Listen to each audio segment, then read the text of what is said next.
the forgotten lands of Eldervar, where gods once whispered to kings, ruled High Lord Kareth, a man once praised for wisdom, now feared as a decaying shadow of his former self. When Kareth rose to power, the realm cheered. He was tall, strong, with emerald eyes that shimmered like the northern lights.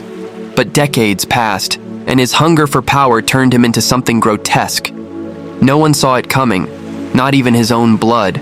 By his 60th winter, Kareth's body had become a cursed monument. His gut hung over golden robes like a bloated sun, his legs festering with cursed sores that wept black pus.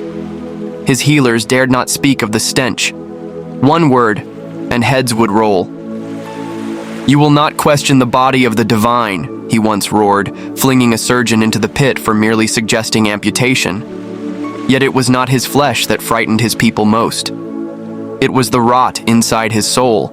Lady Elira, his 6th wife, a gentle priestess from the eastern winds, begged for mercy when accused of treason. Her crime? Laughing at court. Kareth had her watched, interrogated, and finally executed. Not by blade, but by starvation in a sealed glass chamber. So the goddess herself could witness her sins, he said. General Mile, once Kareth's childhood friend, whispered of rebellion after watching the tyrant execute a farmer for coughing during his speech. The king's paranoia consumed the palace. Secret tunnels riddled the walls. Spies spied on spies. Even the night wind seemed suspect. Every meal was tested thrice. Every drop of wine delayed until 3 tasters lived an hour past their sip.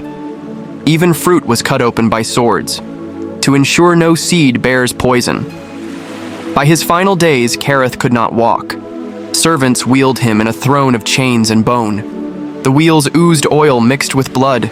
His voice, once a booming anthem, slurred with rot. "The gods speak only to me now," he mumbled through broken teeth. When he finally died, the tomb sealed him in sacred salt and obsidian. But the gas of his decaying curse burst the coffin during the eclipse.